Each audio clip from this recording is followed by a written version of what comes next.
दो यार, सीईटी का पेपर डिफिकल्ट होगा, कैसा होगा, लेवल बढ़ेगा नहीं बढ़ेगा, उससे इस पॉइंट पे हमें कुछ फर्क नहीं पड़ता है। अभी इस पॉइंट पे एक चीज ध्यान में रख लो, 8 लाख बच्चों ने, चलो 8 लाख प्लस बच्चों ने सीईटी के लिए रजिस्टर किया, उसमें से 4 लाख बच्चे पीसीएम के हो गए। अगर आपको 90% लाने होंगे तो आपको टॉप 40,000 स्टूडेंट्स में आना होगा, इतना तो क्लियर है। अगर उससे भी ज्यादा 99% लाने होंगे तो आपको टॉप 4,000 स्टूडेंट्स में आना होगा। ये चीज क्लियर है, राइट। अभी अभी क्या वही मिस्टेक्स हमें सीईटी में रिपीट करनी है नहीं करनी है, वो आप स्टूडेंट्स पे डिपेंड है।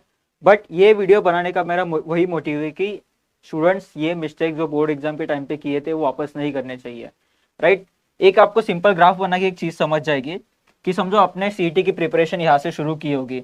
ओके, प्रिपरेशन करते करते आपने सिलेबस कवर कर लिया, फिर मॉक टेस्ट दिया, मॉक टेस्ट में पहला स्कोर आया रहेगा, और उसके बाद थोड़ा मॉक टेस्ट में अप्स एंड डाउन स्कोर के हुए रहेंगे, राइट। उसके बाद फिर आपका score on steady increasing state रहा होगा, राइट। ठीक है। उसके बाद सबके पॉइंट में एक पॉइंट, सबके लाइफ में एक पॉइंट जरूर रहा होगा, ये वाला पॉइंट जहाँ पे आपका स्कोर, आपका प्रिपरेशन थोड़ा स्टेबलाइज हुआ रहेगा, थोड़ा लीनियर ग्रोथ हुआ रहेगा, जैसे स्टार्टिंग से अब तक ग्रोथ था वैसे नहीं हुआ रहेगा, राइट। उसके बाद यहाँ पे ये स्टेज है, you are now at this current stage.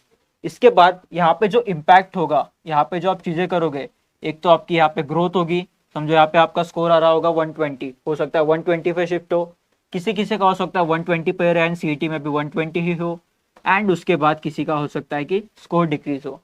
चलो यार, ऊपर की चीजें तो ठीक है, स्कोर बड़ा अच्छी बात है, स्टेबल हुआ तो भी ठीक ही है, लेकिन इस पॉइंट से यार हमें नीचे नहीं आना है बिल्कुल भी। क्यों नहीं? अब यहाँ पे नीचे आप बोलोगे दादा क्यों ही नीचे आएंगे, अगर 120 मुझे मॉक टेस्ट में आ रहा है तो मैं एग्जाम में क्यों उतना स्कोर नहीं कर सकता।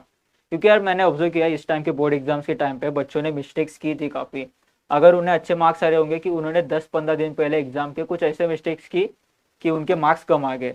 लेकिन याद रखना ये मिस्टेक्स हमें सीईटी में नहीं करनी है। तो यार कुछ सिंपल चीज़ें एकदम बेसिकली, मेरा ये वीडियो बनाने का मोटिव बस आपको इन्फॉर्मेशन देना है, जागरूक करना है कि लास्ट दिनों में क्या नहीं करते हैं। सबसे पहले चीज़ क्या करना है, मॉक टेस्ट। हर आपको टीचर यही बोलेगा कि लास्ट दिन में मॉक टेस्ट देना चाहिए। अब क्यों देना चाहिए उसका रियल रीजन पता है आपको, लगेगा कि यार मार्क्स बढ़ेंगे, क्वेश्चन ज़्यादा सॉल्व होंगे, लेकिन क्वेश्चन से ज़्यादा पता है मॉक टेस्ट इस पॉइंट पे देने का क्या मीनिंग है। I am talking about full length mock test. तो फुल लेंथ मॉक टेस्ट अभी देने का सबसे बड़ा इम्पैक्ट जाता है माइंडसेट पे, क्योंकि यार आपको स्टेट 3 घंटे सीईटी एग्जाम देने बैठना है। क्या आप अब तक 3 घंटा स्टेट बैठे हो, जैसे एनवायरमेंट्स होते हैं एग्जाम के, उस एनवायरमेंट में? क्योंकि उस दिन पता नहीं यार, आपने जितना भी पढ़ा होगा उस दिन पता नहीं आपके साथ क्या हो सकता है, आप पैनिक कर सकते हो, आपको कुछ और हो सकता है, इसलिए पहले से 3 घंटे का प्रैक्टिस होना चाहिए, राइट। और वो माइंडसेट इंपैक्ट करता है आपके टाइम मैनेजमेंट पे। भले आपकी क्वेश्चन सॉल्विंग स्ट्रेटेजी एकदम अच्छी होगी, आपको क्वेश्चन सॉल्व हो जाते हैं, लेकिन क्या 3 घंटे में पीसीएम में आपके 150 क्वेश्चन सॉल्व हो जाएंगे, उसकी गारंटी है कि नहीं, राइट। और कैसे सॉल्व करना है वो सारी चीज़ें, तो उस इसीलिए आपको मॉक टेस्ट देना सबसे ज़रूरी है।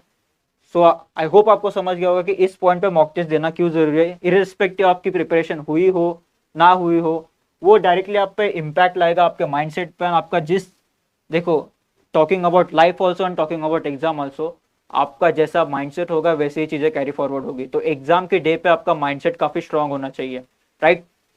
एंड उसके बाद बढ़ते हैं राइट डायरेक्शन पे। सो राइट डायरेक्शन पे मतलब क्या, तो बोर्ड एग्जाम में पता है इस बार बच्चों ने क्या गलती किया था।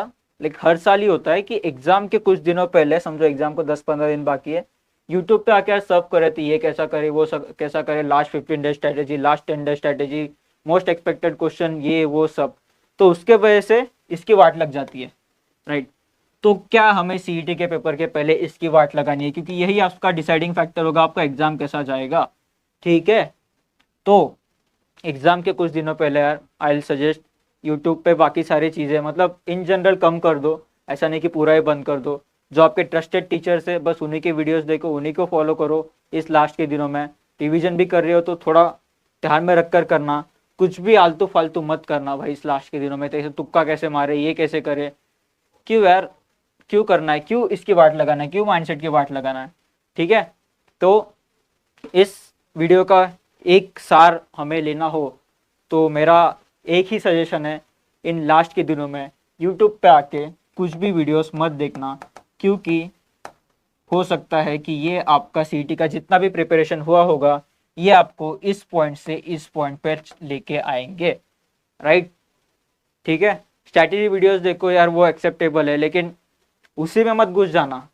सीईटी एग्जाम तैयारी से होती है, एमसीक्यू सॉल्व करके होती है, पढ़ाई करके होती है, थोड़ी स्ट्रैटेजाइज करके होती है।